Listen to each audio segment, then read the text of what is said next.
I found her surrounded by heaps of photographs with a grimace of tragic helplessness on her face. "Do you want me to help you?" I asked. "No," she said. "They're my albums."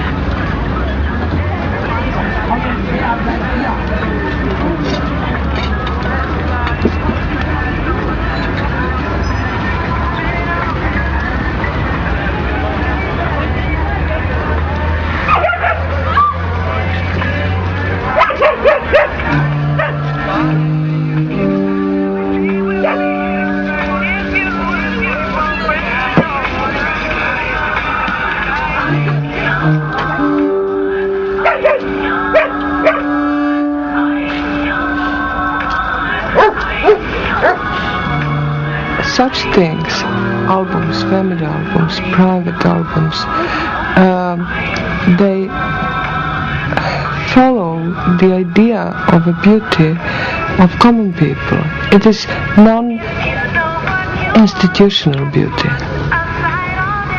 And that's why somehow, maybe that's why I've chosen to talk about photography and about family albums, not about photography in general, not about photography as art.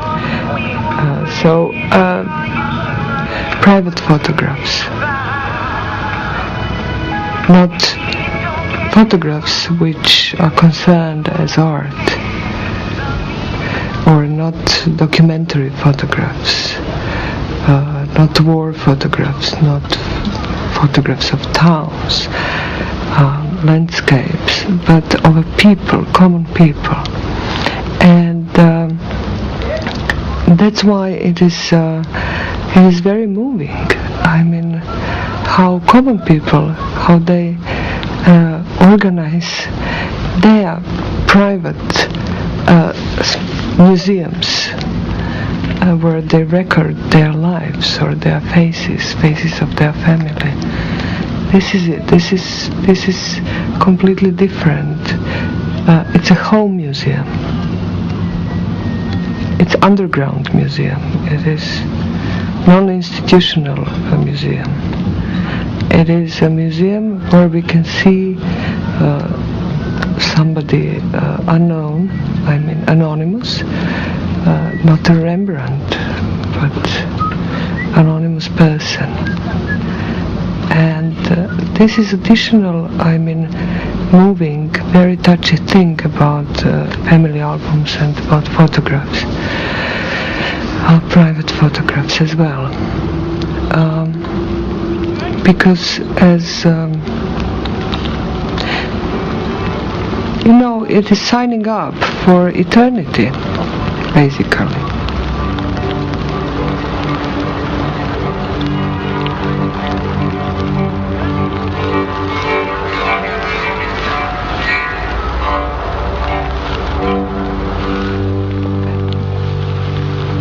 I mean, there is a certain magic about old photographs, and they seem to us eternal, not new photographs. The way people pose, they pose like in front of the painters of portraits, and all those pictures are very precisely organized. They are not snapshots of a moment. They are the way people stand, the way people pose, the way people are dressed, the way people look at the camera. It is a look prepared for eternity, for being shown one day to the grandchildren and great-grandchildren.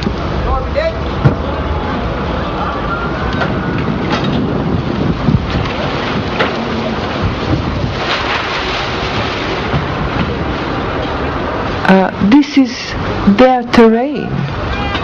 I mean, they can't write symphony, they can't paint beautiful pictures, they can't write beautiful novels or beautiful autobiographies.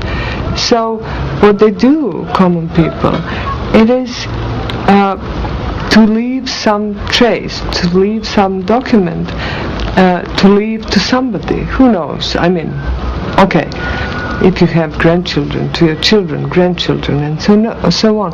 But maybe even not that. Maybe even only a record, some chronology, some document about yourself. This is it. And this is the only technique they learned and they know. This is the way how they can express themselves.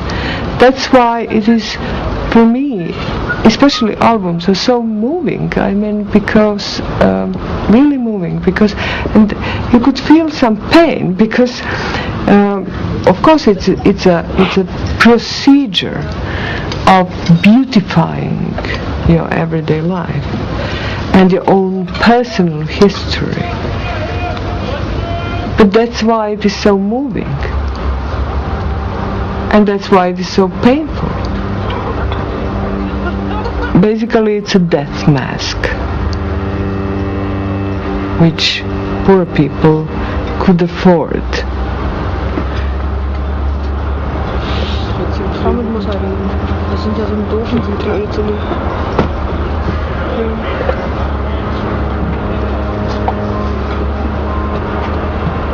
No, no.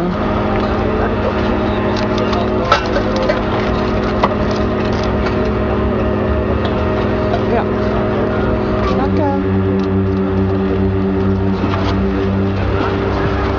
Ich bin unbedingt gerade im Zimmer.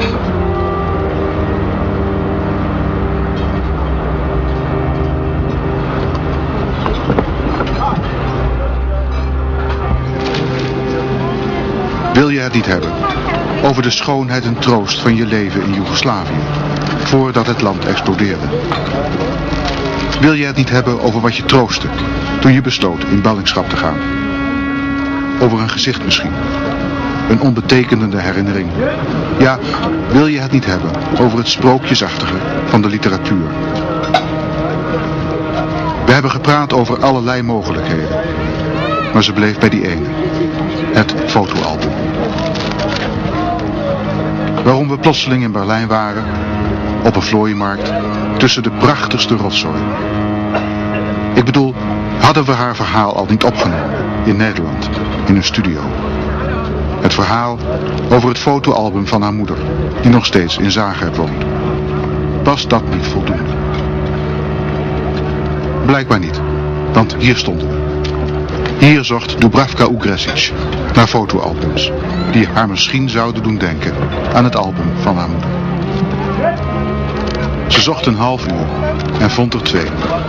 Zo makkelijk gaat dat. 2 albums uit ontelbaar veel miljoenen, waarover we in een naburig hotel nog wat zouden praten, aangeschaft voor de prijs van nog geen gulden per stuk.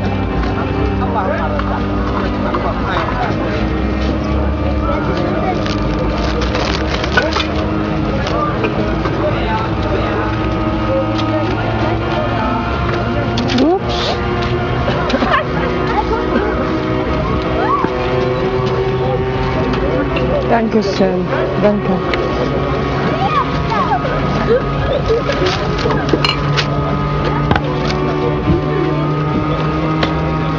November, du bist so feucht und kalt mit deinen Starallüren. Die Sonne ärgert sich, aber es gibt Menschen noch, die mit lächelnden Mienen gehen durch den Grunewald. Riecht die Kälte in dir rein, muss wohl in Berlin November sein. Autorin in Berlin, Flohmarktdichterin aus Berlin. Von 16 bis 18 Uhr bin ich im Bocki, Oranienstraße, Ecke Adewert, im Ölbiersäcke Stringelner zum Morgenstern. I'm singing in the morning my crazy song. Schließe die Augen und träume und denke meine eigene Welt. Vergess den ganzen Trabbel und den Stress. Ist alles ganz schön verdreht und spiele meinen eigenen crazy song. La la la la la la la la. I'm singing in the morning my crazy song. Lese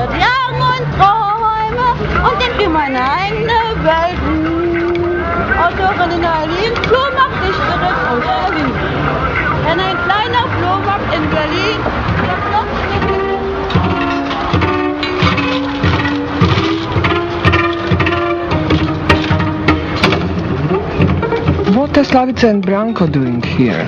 she says, taking the album from my hands and scrutinizing the photograph of a young smiling couple. "Who are Slavica and Branko?" "You don't know them, you were only little," she shrugs. "If I only knew why I had put them in the album," she murmurs to herself, emphasizing them and looking carefully at the photograph as though it was some rare botanical specimen.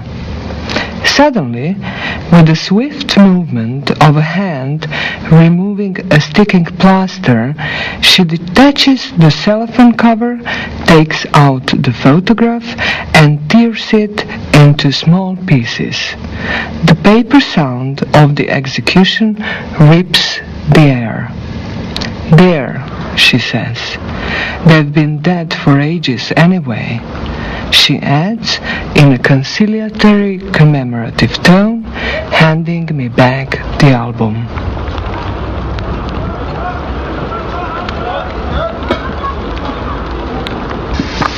The beginning of this story is hidden in a lady's pigskin bag which she had brought with her along with a suitcase of a modest contents in that far-off year of 1946. As soon as the first post-war opportunity permitted her to buy a new lady's bag, the old one settled in a corner of the wardrobe and from that moment on served as a storehouse for memories. In my impoverished post-war childhood, deprived of things, Mother's bag was a substitute for a non-existent cellar or attic, a doll's house, a toy chest. I used to take out its modest contents, enthralled, feeling like a participant initiated into some mystery. I couldn't know that is exactly what I was, a participant in the simple mystery of life. To start with, the bag concealed photographs of my mother mainly. Mother's photographs were exciting. In some she wore unusual hats, in others sailor suits and school caps, in others swimsuits, mother in a boat, an unknown sea glistening behind her, a sight I had yet to see. There were also photographs of an older married couple who must have been my grandmother and grandfather, a young woman who must have been my aunt, and her little girl, my cousin. The pictures didn't mean much to me, as I didn't know any of those people.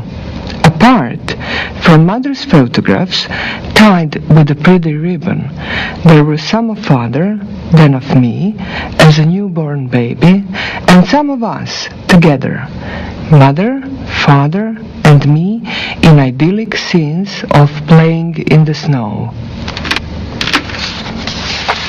With the time, the bag grew old, worn, tattered around the edges. It was no longer possible to close it. The photographs fell out, trickling out of the bag, straggling round the wardrobe.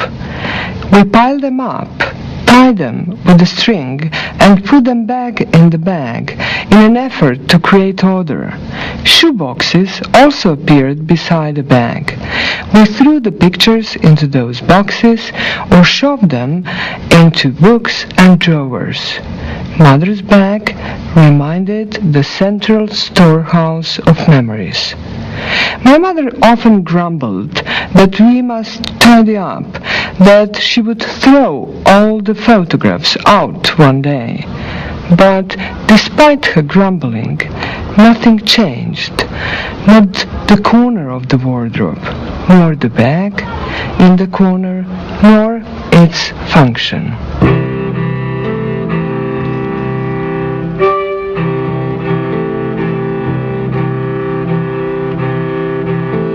In 1973, my father died. I loved him, but I took his death rather calmly and reproached myself for being so cold. after his death, a photograph of him slid out of somewhere and appeared silently by my feet. A glance at that little picture, at that little silent fact, tugged at a thread in me, and I was shaken by a sudden, powerful sob, which took my breath away. I shut myself in my room and wept. I thought I would never stop. When I finally calmed down, my mother came into my room and pronounced a sentence which true sense of which I would understand only much later. "We ought to buy some albums," she said.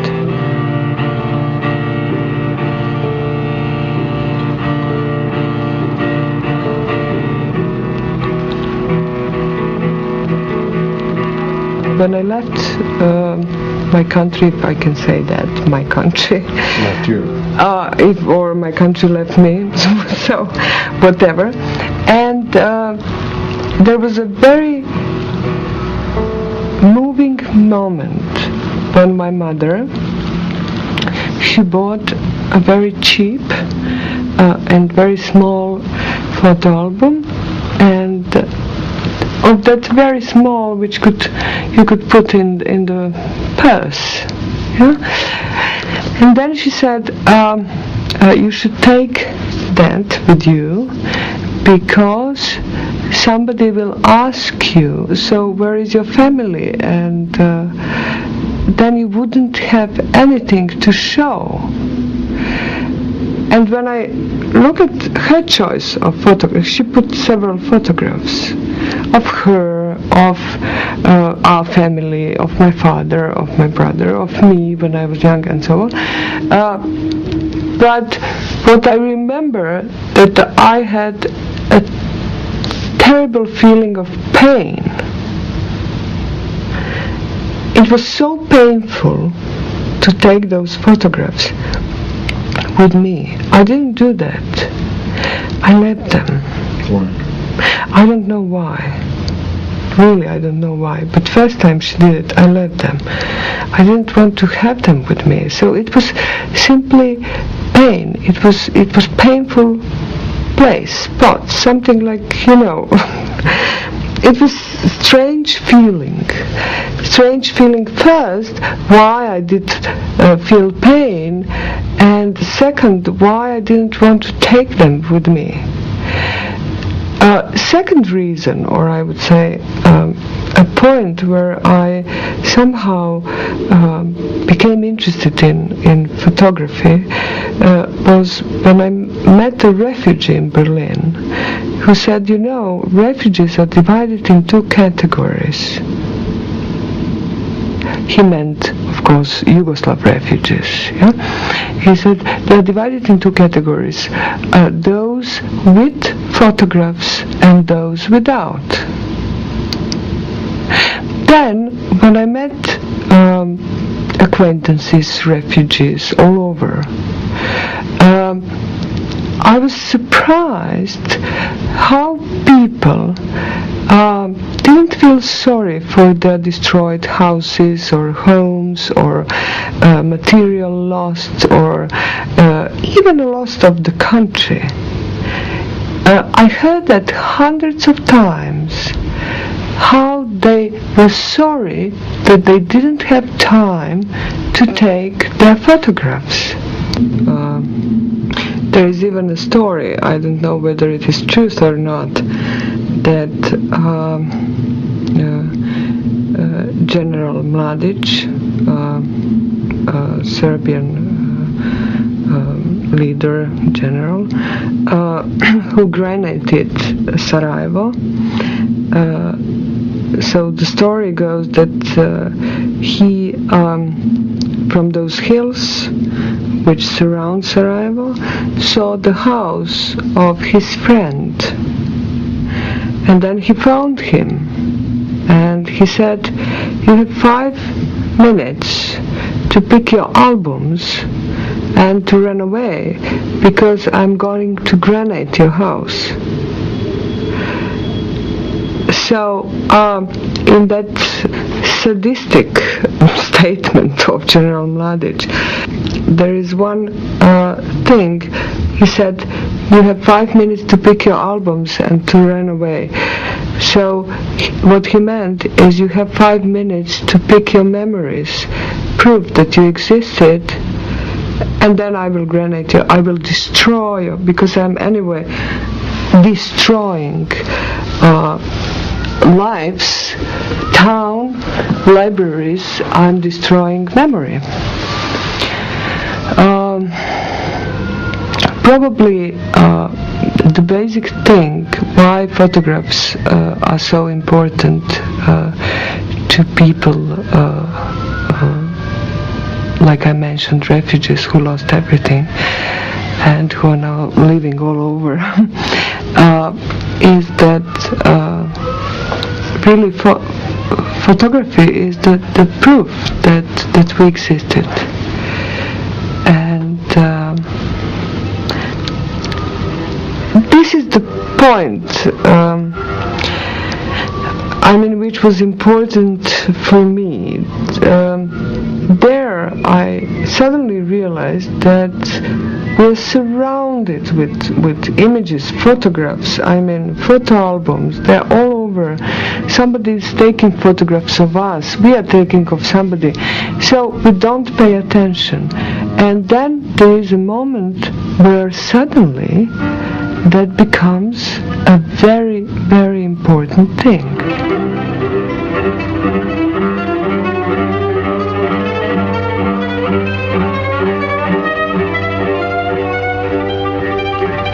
When I finally calmed down, my mother came into my room and pronounced a sentence which true sense of which I would understand only much later.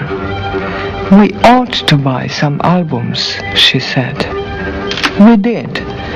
The brown pigskin bag was thrown out of the wardrobe. A haphazard, disorderly heap of life burst into the light of day. I looked at the faces, smiles, bodies, those yellowish-brown, black and white scenes, those smudges of light on rectangular bits of paper, and felt uneasy, as though I'd caught sight of something embarrassing. One day, I found her surrounded by heaps of photographs with a grimace of tragic helplessness on her face. "Do you want me to help you?" I asked. "No," she said, "they are my albums."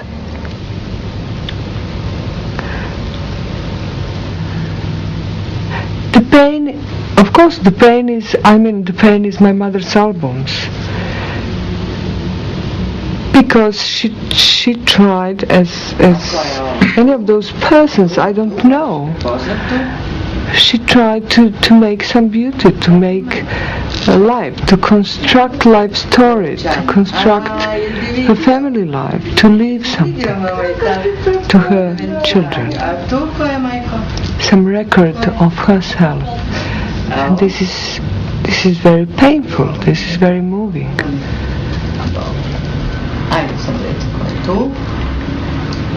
It's painful. Why? Because if you have a look at the photographs of the way she is scheduled in them, what kind of a life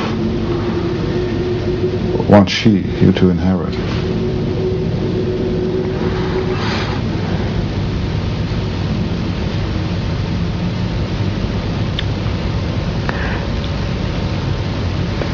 A record which is much more beautiful than a real life, of course. This is the process of beautifying everyday life. There is a very nice Urlaub Sommer 58. So now you have house. Ladies, two ladies rented the house.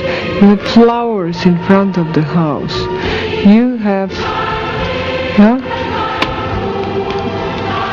the proof that flower really existed. It is not only photograph. Again, very nice they're posing.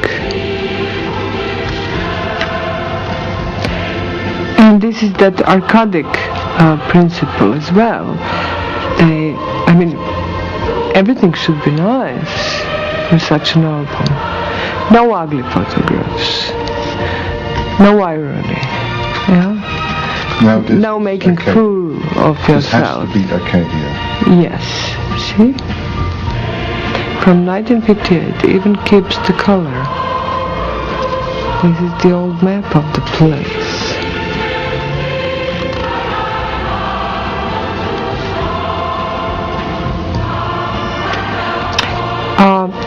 Small poems.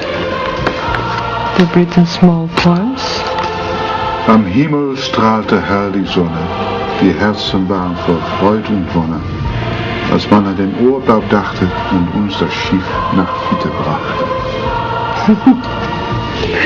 Yes, this is Arcadia. This is Arcadia. Life how it's meant. Yeah, but see, sunset, boats, beautiful. Everything is beautiful. Look at this. We have animals. Yeah. Again, flowers, Arcadia. What we have here, beach. Schon morgens früh, da stürmten sie mit frohen Sinn den Kaffee trinken. Yeah. Now we have children. They started to appear. Probably family came to visit those two ladies. These are probably grandchildren. Omis Häuschen, oh wie schön, ist mit Ute hier zu sehen. Unsere Lütte, wirklich süß, lebt hier wie im Paradies. Here we are. Here we are, yeah. This, again, grandchildren. Now we have visiting something, a farm or what. This is a very nice ending. Yeah, it's an excursion probably. Now we have family scenes. And this is the end.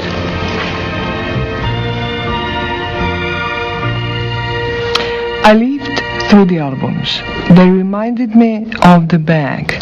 The pictures were in order, admittedly, but there was no way of guessing at any kind of principle of organization of the material. Even the photographs of my mother herself, which had always been kept separate, tied with a jealous ribbon, were now mixed up with all the others. Either there were too few albums, or there were too many pictures. She couldn't decide, or didn't know how. She had given up the battle with genre at the outset. One day she rearranged the albums, seeking to establish a chronology of events, but for some unknown reason the principle broke down there as well. Within that flimsy chronology she tried to establish some kind of hierarchy, but if she decided to erase the unimportant people from her life, cases of an equally unimportant people would still be there. The principles of a chronology of events and their significance in her life was destroyed, it seems, by her inner sense of things. So, for example, she devoted an exceptional amount of space to photographs of the weddings of some distant nephews, although she was barely in touch with them. Evidently, she simply liked the wedding pictures.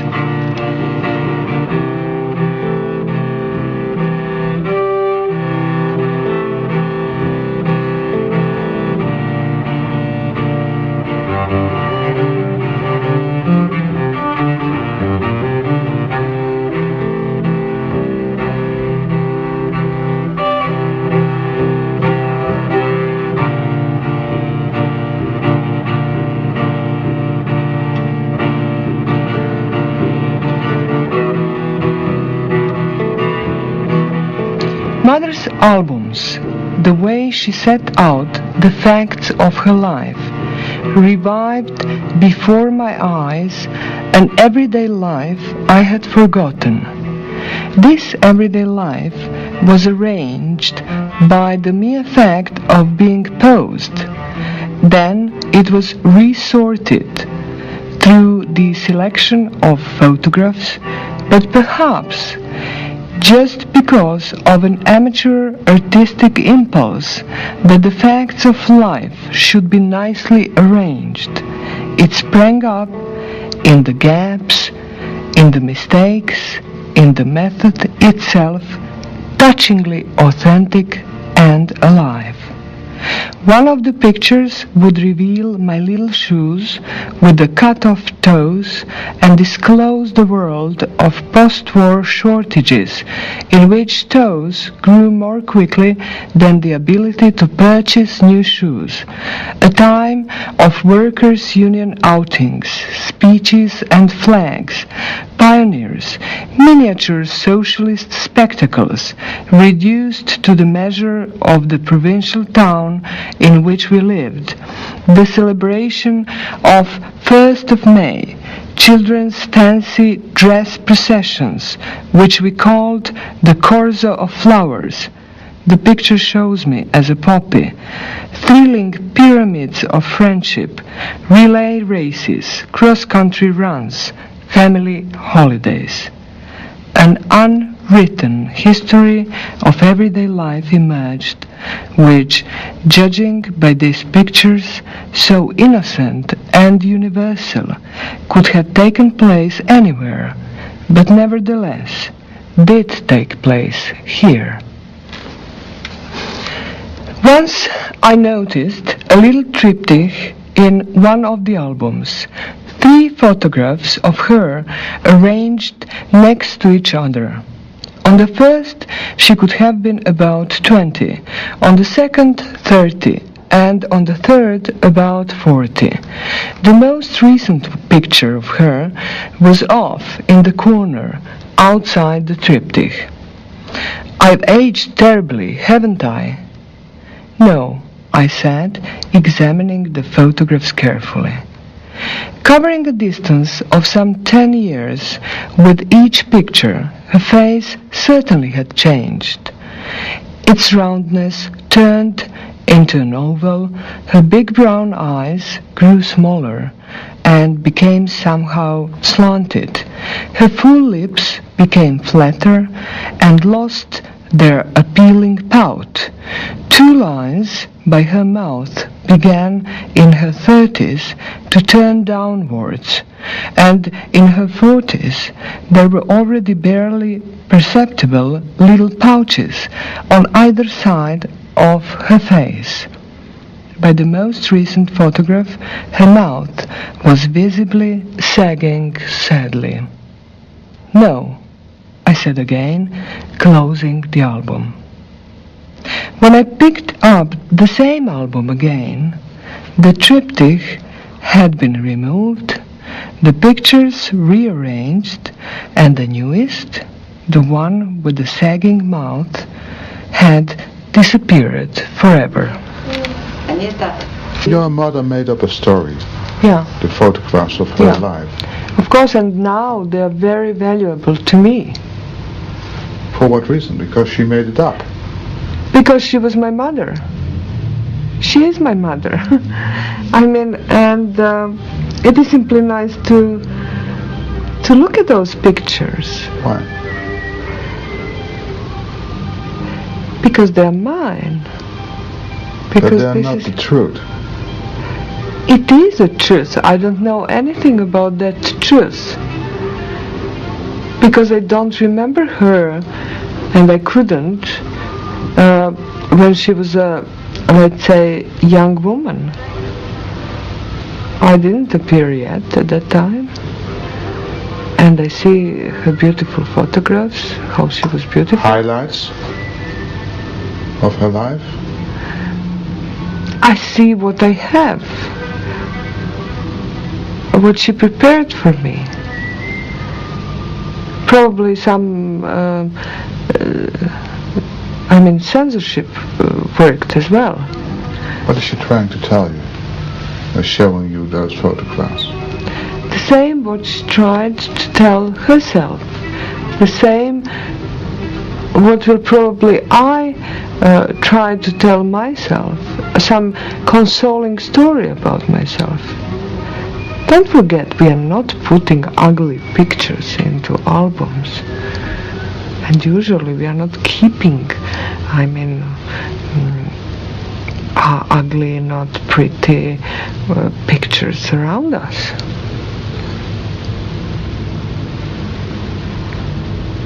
You remember This is last why time album. you throw away a picture?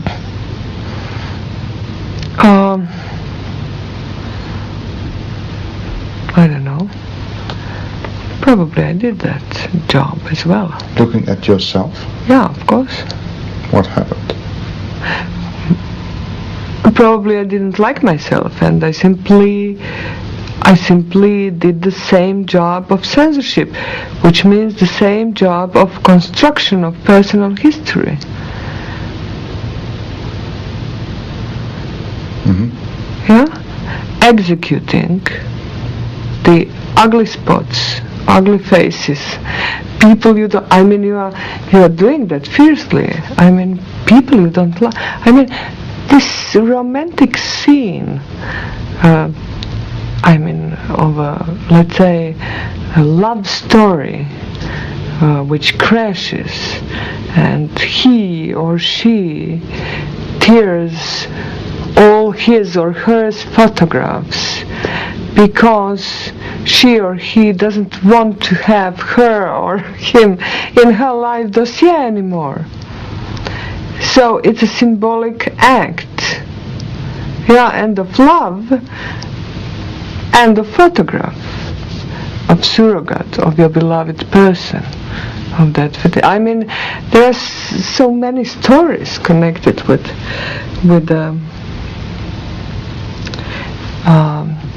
the photographs as our personal history.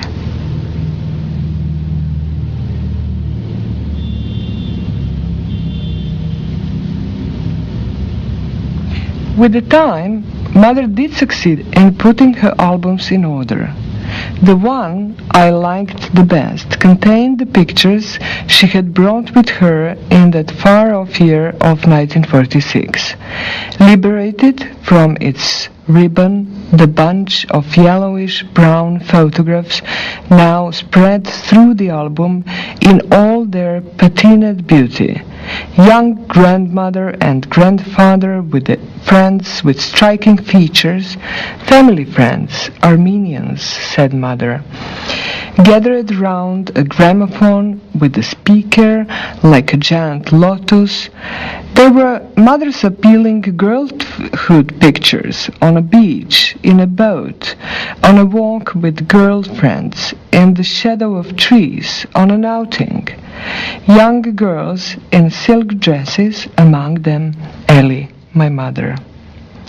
Look, she says, pointing at a young man with a face like a greyhound. He was my first love. I recognized the face. She used often to point at that picture, always saying the same words. He was my first love. Who knows whether he is still alive, she says, stroking the cellophane cover with her fingertips as though it were a crystal ball.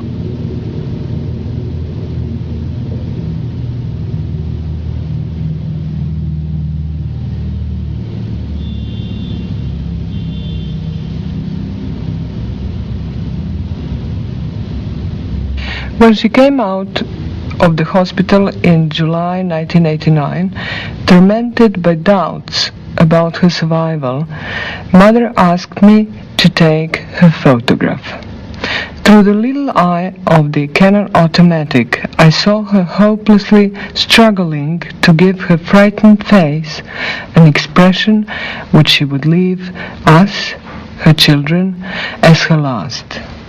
I watched that inner effort to raise her sad, drooping face and drag a smile onto it, while, no matter how she tried, the effort resulted in one single, unambiguous expression which she could not see or know, a naked spasm of fear. Suppressing a surge of emotion hidden behind the camera, I struggled between the wish to do what she asked and the terror that, if I did, the picture really would be her last. "That's it," I said, pressing the shutter. Chance had the last word. There was something wrong with the camera, and Mother recovered. Then I still had that American Canon camera, it worked. Why wouldn't I take her photograph? And I immediately understood what was her thought. She wanted to leave us her last image.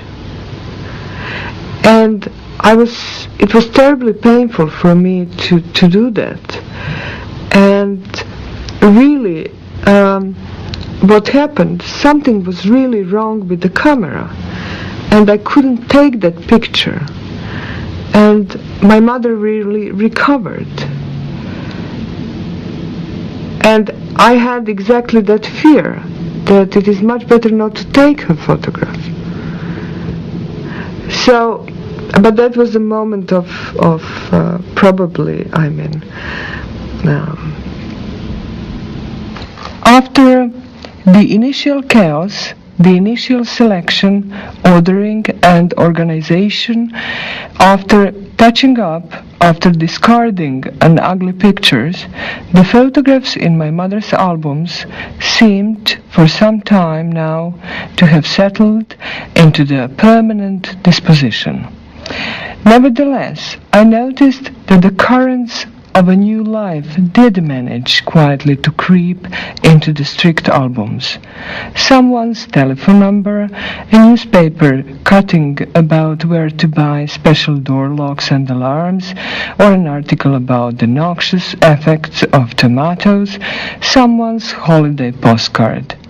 As though the emptied spaces left by the discarded photographs attracted replacements through an invisible magnetism.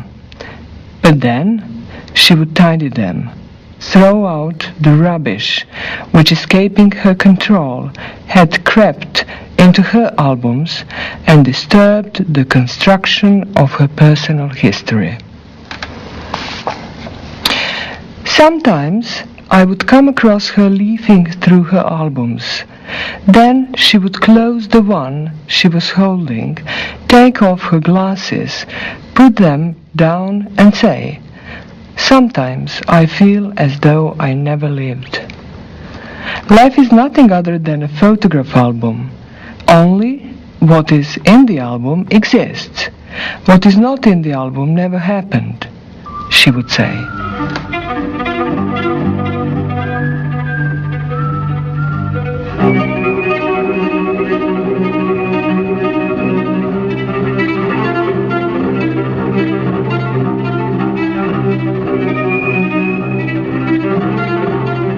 It deals equally with mortality, because it is one moment which is frozen, which is fixed, which is stolen, which is caught from you, but as well with immortality as well, because it is meant to be immortal. And then it is the most fragile proof of your existence you can imagine, because you could tear it, or you can burn it. What is photograph? Nothing. So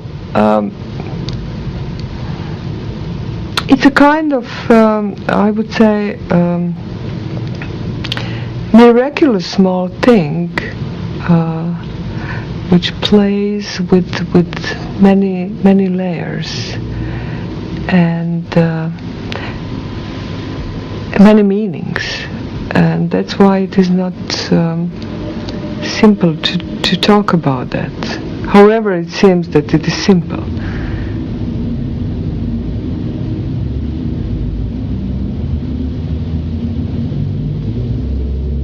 In 1991, after the definitive collapse of the idea which was for my father the future he had been fighting for, after the disintegration of the country which had been kept together by the same idea, Mother gathered my father's old medals for brotherhood and unity, for devoted work in the building of socialism, into a heap, put them into a plastic bag as though they were human remains, saying sadly, "I don't know what to do with them.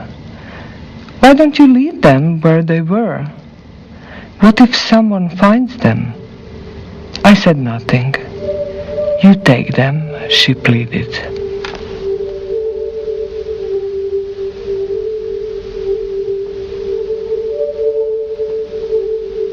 Let us remember only the top 10 photographs which were all over the world.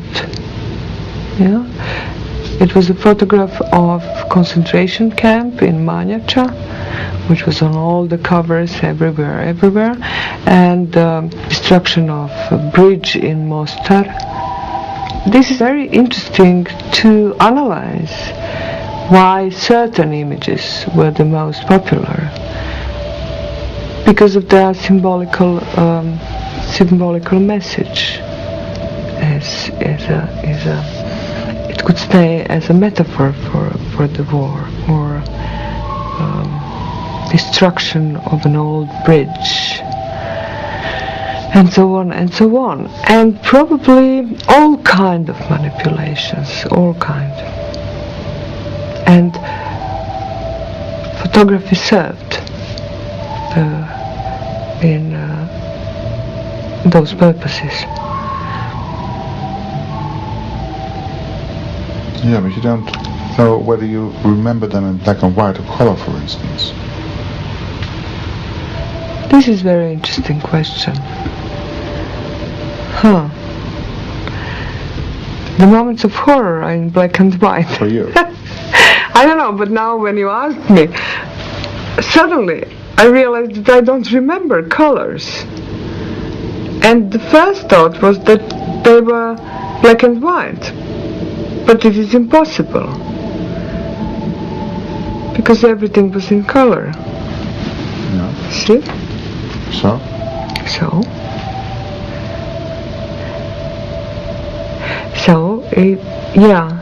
It could have something that I'm pushing the recent experience to some past. That's why I decided that it should be in black and white. It was before the Second World War. Yes, it was a long time ago. I was not present. Yes. See? How it works.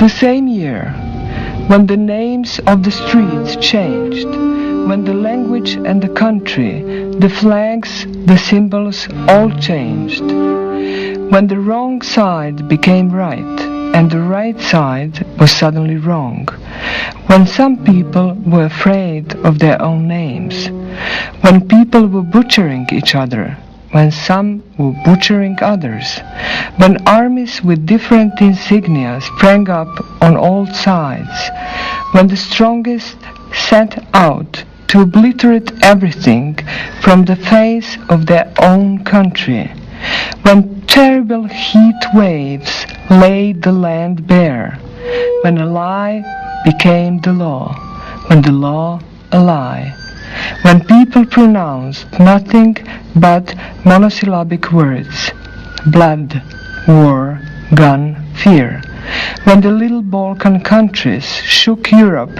maintaining rightly that they were its legitimate children, when ants crawled out from somewhere to devour and tear the skin from the last descendant of the cursed tribes, when old myths fell apart and new ones were feverishly created, when the country she had accepted as hers fell apart, and she had long since lost and forgotten her first one, when she was seared by heat in her flat as it radiated from the baking concrete and the concrete sky, when the panic-stricken light of the television flickered day and night, when she was racked by the icy fever of fear, my mother, despite everything, kept tenaciously to her dogged ritual visits to my father's grave.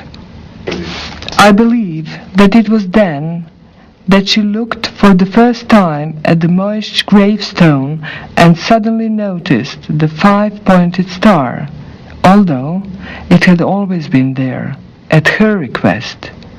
And perhaps for the first time she had the thought, feeble and exhausted as she was, that it might be possible to paint out the 5-pointed star carved into the stone, and then she thrust the thought aside in shame and kept the photograph of my father in his partisan uniform in the album as her own.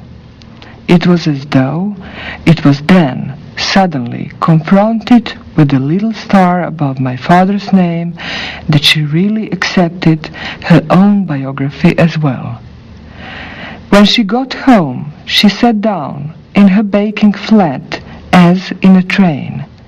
She sat there with no defender or flag, with no homeland, virtually nameless, with no passport or identity card of her own. From time to time she would get up and look out of the window, expecting to see scenes of the war-destroyed country, for she had already observed such scenes.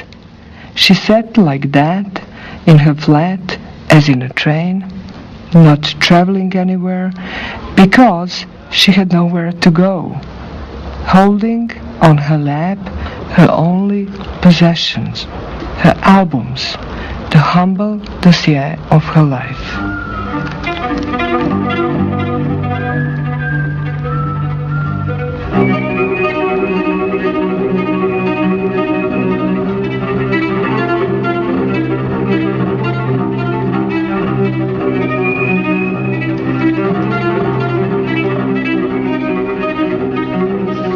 Both the album and autobiography are by their very nature amateur activities, doomed from the outset to failure and second-rateness. That is, the very act of arranging pictures in an album is dictated by our unconscious desire to show life in all its variety, and as a consequence, life is reduced to a series of dead fragments. There is only one thing that both genres can count on, but they never do count on anything, because calculation is not in their nature, and that is the blind chance that they will hit upon the point of pain. When that happens, and it rarely does, then the ordinary amateur creation emerges victorious on another non-aesthetic level, turning even the most splendid artistic work to dust. In literature, such a work is an object of envy only for real writers. Namely, such a work has achieved with divine ease what they, for all their efforts, will never achieve. Both the album and autobiography respect the subject they are concerned with. The subject is so personal, how could it not be respected? Compiling an album and autobiography are activities guided by the hand of the invisible angel of nostalgia.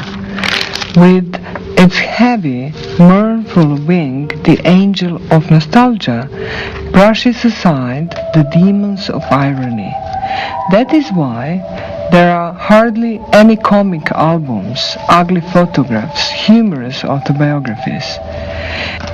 It is in these most sincere and most personal of all genres, the album and autobiography, that the seizures of censorship are most assiduous.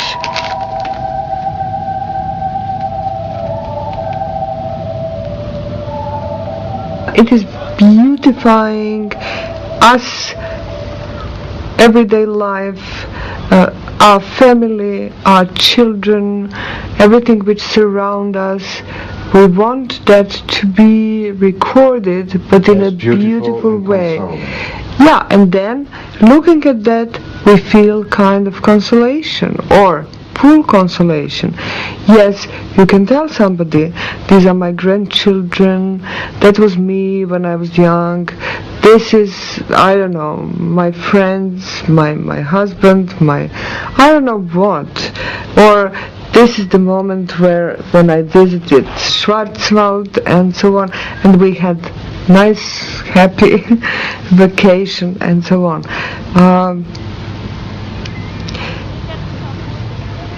Yeah, it's very ambiguous. It's a beautiful lie. Maybe. But then it works as a truth.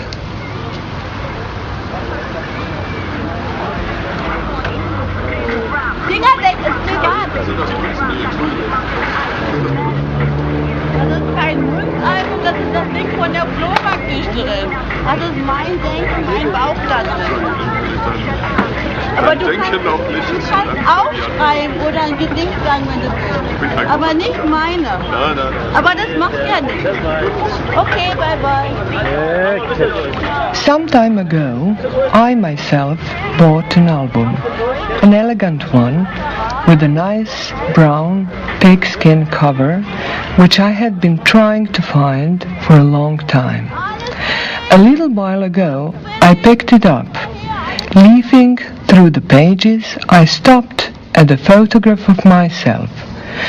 I examined it carefully and noticed two little lines around my mouth. They pointed downwards, making on either side of my mouth a small, barely noticeable pouch. With a swift movement, as though removing a sticking plaster, I detached the cellophane cover. The paper sound of the execution ripped the air, took out the photograph, tore it into small pieces, and abandoned it to the eternal darkness of oblivion.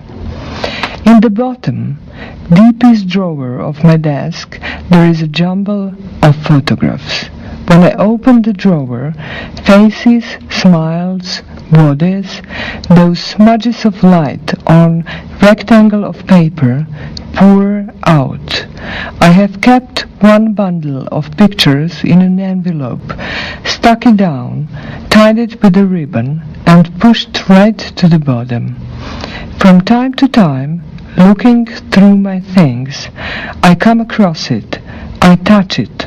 I feel the pain with the tips of my fingers, and I know that it is not yet time to open it.